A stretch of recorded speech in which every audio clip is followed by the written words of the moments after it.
Hello everybody, and welcome back to another video. In today's video, I'll be talking about the 2024 Senate election in the state of Ohio, and this will be my first of around a dozen in-depth videos on the most competitive races of 2024. Starting around, it's today's July 13th, so starting around today, I'll be doing multiple of these videos where I analyze one race in specific. I have a list here right next to me. I'm not going to spoil every state I'm going to do, but these are going to include the races you're going to expect, the competitive ones. Ohio Senate's the first one up. I'll be doing Senate and governor races, and I'll be checking in between now and November. So, without further ado, I want to get started. But yeah, so let's just talk about the broad themes of this race. Ohio is a red state. It's no longer a swing state. It hasn't, aside from Sherrod Brown, who won re-election in 2018 as a Democrat for Senate. The last time that this state voted for a Democrat at any statewide level was 2012 when Barack Obama won the state. Sherrod Brown also won re-election in 2012. He's been winning Senate races in Ohio dating back to 2006. So this state in the past 12 years has really not been good for Democrats. Again, Sherrod Brown is the only Democrat to win this state in that 12-year period. Now he's up for re-election. He's running in a presidential year. We know Donald Trump's going to win Ohio by a good amount. But what it really comes down to is, can he win Trump voters? Can he win over the working class voters who voted for him in 2006, voted for him in 2012, voted for him in 2018? Can he hold on enough of those voters to get a narrow victory in Ohio? So we're going to talk about that. But first, I want to introduce you just briefly to Bernie Moreno, who is Sherrod Brown's challenger. I'm assuming most of you know who Sherrod Brown is, but Bernie Moreno is a bit of an unknown factor in politics. Bernie Moreno is a businessman from Cleveland. He has no political experience, and he is definitely on the right wing of the GOP. He is kind of the Trumpian candidate, and in the GOP primary, he did very well. As you can see, he actually won every county in the final results against Matt Dolan, who was actually considered by many people to have a good chance at winning this race up until the final days. Dolan was a state senator from the northwest of the state, and he was the more moderate candidate. But Moreno won, and a lot of Democrats were happy about that because if you take a look at the polling in this race, Bernie Moreno polled worse against Sherrod Brown than did people, or mostly Matt Dolan. As you can see here in the final FAU poll before the primary, Dolan was down by, not Dolan, Moreno was down by 11 to Sherrod Brown. Dolan was only down by 4. In the East Carolina poll, Moreno's down by 4. Dolan was actually up by 2. Then in Survey USA, Dolan was down by 3, whereas Moreno was down by 6. So in the three polls, the three main polls that came out in the weeks leading up to the primary, all three of them, Bernie Moreno did worse than Matt Dolan. But nevertheless, Ohio is a red state, and he's got a good chance of winning, Bernie Moreno does. So we're going to talk about this race today, spend a couple minutes just looking at it, and at the end of the video, I'll tell you where it stands as of right now. So let's start with the polling, because we're already here.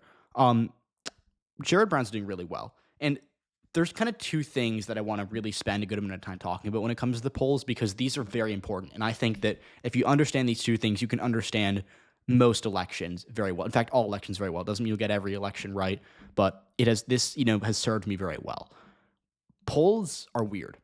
And every cycle we get polls in states that don't make any sense. So for example, in 2020, there were Republican internal polls that showed Joe Biden competitive in Kansas. He was only down by 4 points in some of those polls. There was a poll in Arkansas that showed him within single digits. There was a poll in Utah that showed him within 4 points, I believe. So, we had a bunch of those polls. In 2022, we had some other polls. We had polls that showed Republicans competitive in the Vermont Senate race from Trafalgar, which I really did not believe. And then we also saw polls in this state of Ohio. Now, Ohio is obviously not red the same way Vermont is blue or the way Arkansas is red. It's still, compared to Arkansas, Ohio is, you might as well be in New York City in terms of political leaning, but it's still a red-leaning state. In 2022, all factors indicated it was going to be a Republican victory in the Senate race. But in the summer and even into the fall, we got polls where Tim Ryan, the Democrat, was winning over J.D. Vance. So the thing with that, and a lot of people bought into the hype, the reason I never bought into the Tim Ryan hype, really actually having a good chance of winning that race, was that his lead in the polls was real, obviously, but it wasn't really commanding, right? Like, he'd be up by 4, 5, 6 points, which is outside the margin of error in most of those polls, but he wasn't cracking 50%. So you have a poll, 46%, 45% would say they supported Ryan, 41%, maybe 40% would say they supported J.D. Vance. Then you had, if it's a 45 to 40 poll, you're going to have another, say 15% of voters undecided. And so those 50% of voters, they weren't, pure independents who were going to split 50-50. No, in the end, most of them came home for J.D. Vance. They were mostly conservative Republicans who just maybe didn't know Vance that well or were kind of, unsure in the beginning. They all came home. J.D. Vance won that race by 6 points. Tim Ryan got 47% of the vote. And if you look at the 2022 Ohio polls, Ryan was, very, very close, as late in the game as September and early October, but he never was averaging more than 45 or 46% of the vote share. So that's you got to consider. Now, these polls, I think, are different. These polls genuinely make me believe Sherrod Brown has a good chance of winning this race because when you look at the percentage of the vote he's at, 50% here, 50% here, 54% here, 47% here, but that's back in March. So in the three latest, or that's back in March, actually. But so the three latest polls we have, they all indicate Sherrod Brown is not only winning, but is exceeding or meeting that 50% threshold. And his worst poll's at 47%. That would have been the best poll for Tim Ryan. So let's just make that clear. And then again, you take a look at who's doing these polls. Marist, I think, is one of the best pollsters in the country. In Pennsylvania, they were dead on in 2022 in the House races, the Senate race, and I believe close in the governor's race, although no one could have predicted how much Democrats were going to win that race by. But Marist, what do they have to say? In Ohio, they have Bernie Moreno down by 5 to Sherrod Brown. And then you go look at NPA, they have Moreno down by 8. And then from back in March, FAU did a bunch of polls in the Senate races. They had Moreno down by 11 to Brown, although, again, that was before the primary. Moreno's definitely higher than 36% now, although also Sherrod Brown might be higher than 47% right now. So that's obviously very important. And then, taking a look at who's doing these polls, this Remington research poll that has Brown at 50% winning by 6 points over Bernie Moreno, this is a GOP-sponsored poll. As you can see, Republicans commissioned this poll, and they still got a pretty decisive result for Democrats. So the polls right now, there's no way you can spin this. They're very good for Sherrod Brown. They're better than I thought because, again, you look at the polls nationally, they're horrible for Democrats. And even in the state of Ohio, if you go to the presidential race, it's not close. Biden's down by 9 points. And in these same polls, this GOP poll, he's down by 10 to Trump. On the same ballot, the Browns up by 6. So again, you have a 16-point overperformance in that sample of voters. Those, 611 voters, they favored Trump, but they also ended up favoring Brown. So we see these samples, they're not just asking Democrats or even samples that are more Democratic in the state of Ohio as a whole. They're asking samples that are pretty conservative, and they're still leaning towards Brown. And this kind of comes, this is kind of actually what I tweeted earlier today, which now would be a great time for me to pump the Twitter. Go follow me on Twitter at Ryan Jakubowski. What I said was that, quote, the great thing about the polls is that even if you take them at face value and assume Biden is about to lose all of Trump's 2016 states, plus Nevada, New Hampshire, Minnesota, and Maine, you'd still have to concurrently admit the Democrats have a floor of 49 Senate seats. So what do I mean by that? I mean, look, the polls are terrible for Biden right now. Biden is having the worst 3 weeks that I've ever seen a major presidential candidate have in recent memory. It is really bad. And Donald Trump had a lot of really bad weeks in both 2020 and 2016. In 2016, he won. In 2020, he was 45,000 votes in 3 states away from winning again.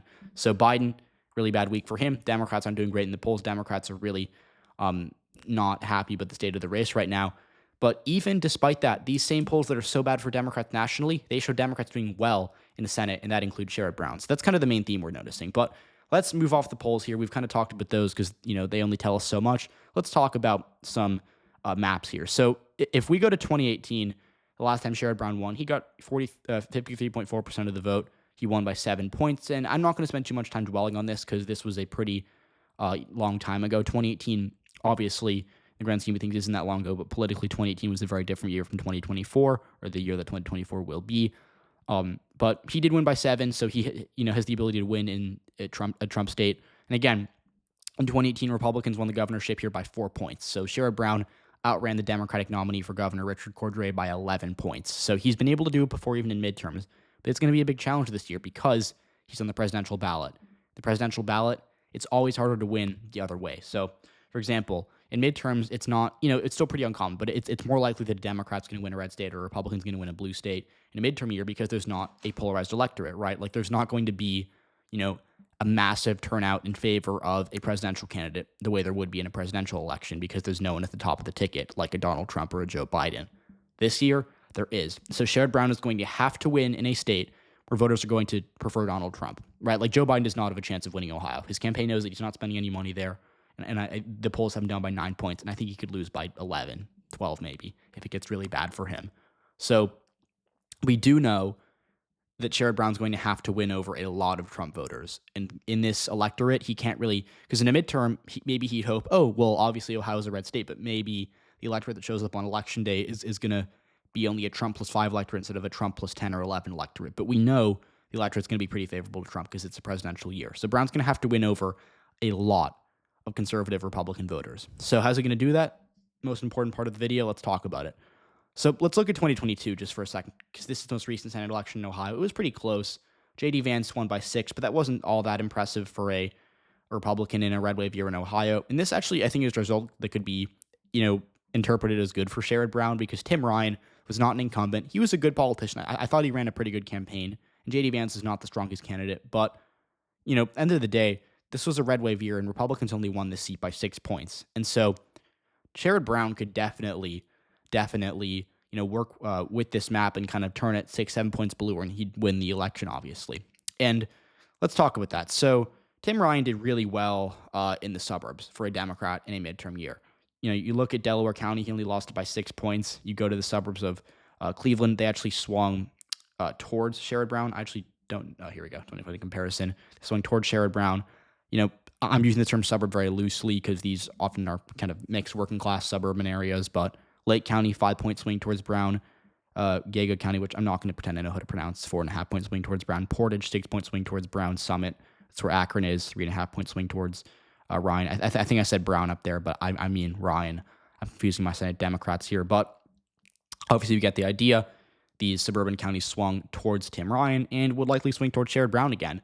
And so that's the first area where I think Brown can improve. Because again, in 2018, he did well. He won all these counties, but he can do better this time because compared to the rest of the state, these counties have moved less to the right than the state as a whole, right? Like the parts of Ohio that have moved most to the right in recent years have been the rural areas and Mahoning County, Youngstown, the areas that are, deeply working class.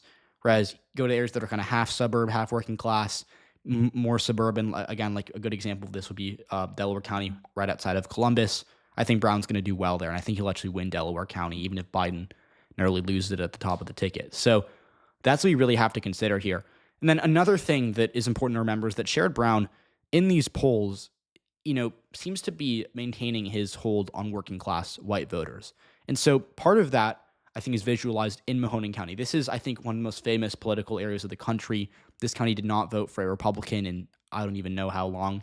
It even voted for Hillary Clinton in 2016, despite the fact that she really fell statewide here. She lost Ohio by, I think, 8%. Biden lost Mahoning County. And then Tim Ryan, who did 2% better than, or 3% better than Joe Biden at the top of the ticket here in 2022, he lost Mahoning County by more. So this county is zooming right. Youngstown is one of the most right-trending cities in this country. Sherrod Brown has a good chance to win Mahoning County. I don't know for sure if he'll win it, but he has a good chance here, especially if you buy that he's competitive. Again, take a look at how well he did there in 2018. He won it by 22 points, I believe. So there'd be a pretty, there's going to be a Republican swing there, but it won't be, 30 points, right? So he can still hold on there. And he can also hold on, I would say, in rural areas. And by hold on, I don't mean win them, because even in 2018, he lost most of these counties. But again, go to Appalachian, Ohio. These counties did swing towards Tim Ryan in 2022, often by good amounts. Now, part of that was turnout decreasing on the Republican side more than the Democratic side in rural Ohio. But again, there were still some Trump Ryan voters in these rural areas. So Sherrod Brown, I would say, can definitely hold on, because again, think about a Trump Ryan voter. Maybe it's a rural, likely a rural white voter who maybe is a pretty big Trump guy. Is probably going to vote for Trump in 2024, but clearly open to voting for Democrats down the ballot. And I would say that a Trump Ryan voter would likely vote for Sherrod Brown. Sherrod Brown is more popular statewide than even Tim Ryan was. So definitely those voters are still in play. And the final thing is turnout. Turnout is really important here. Turnout, again, Tim Ryan came close to winning this race, but he could have come even closer if he'd gotten better turnout in Columbus and Cleveland. And again, in Cleveland, you're in Cuyahoga County, which is where Cleveland is. He got 277,000 votes. Franklin County, 281,000 votes. Biden, I believe, got around 400,000 votes in Cuyahoga County. So if we see presidential turnout, I think that'll definitely boost Sherrod Brown more because he'll net more votes out of this county. And I would expect overall, that we're likely going to see that happen. And Sherrod Brown also did very well in Cuyahoga County in 2018.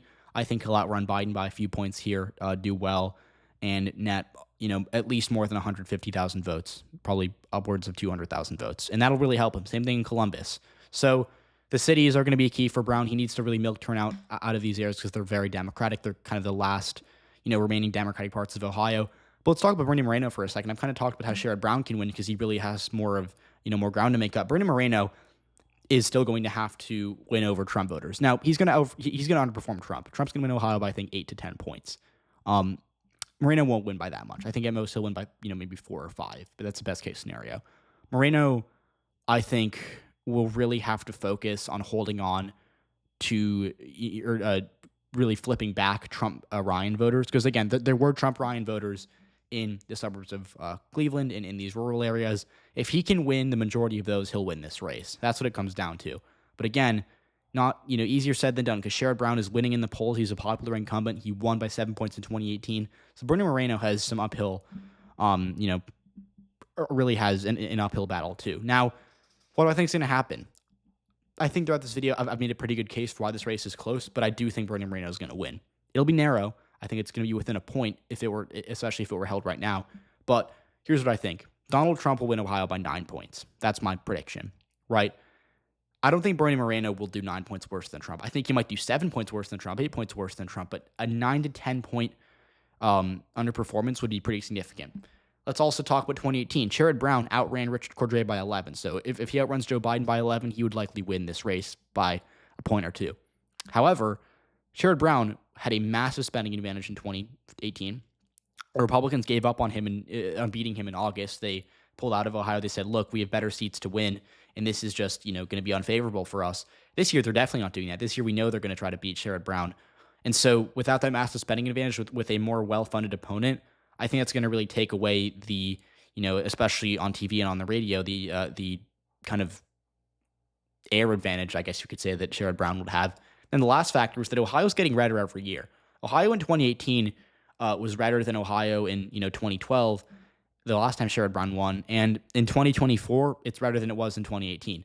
And Democrats, again, they haven't won a statewide race here since Brown did in 2018, but they've had chances, right? Like, Joe Biden was supposed to be competitive here in 2020. He lost by the same amount as Hillary Clinton. So, look, Ohio's been disappointing for Democrats in recent years. Tim Ryan did respectably well here in 2022, but he still lost by 6 points. And J.D. Vance, I think, is a candidate that might even be weaker than Bernie Moreno. So those are my thoughts. I also think that my last point is that in a polarized presidential year, there are going to be Trump voters who maybe right now would vote for Sherrod Brown, but by November, when the GOP attacks on Brown continue, when Trump goes to Ohio to kind of rally support for Bernie Moreno, I think they're going to come home, and I think they're going to vote against Sherrod Brown maybe for the first time ever. So that's my prediction for Ohio. That's my in-depth analysis. I think it really, really comes down to, how many Trump voters back Sherrod Brown. I think it's going to be close. I don't think it'll be enough because this state is just so conservative nowadays. So thank you so much for watching. Let me know what you think.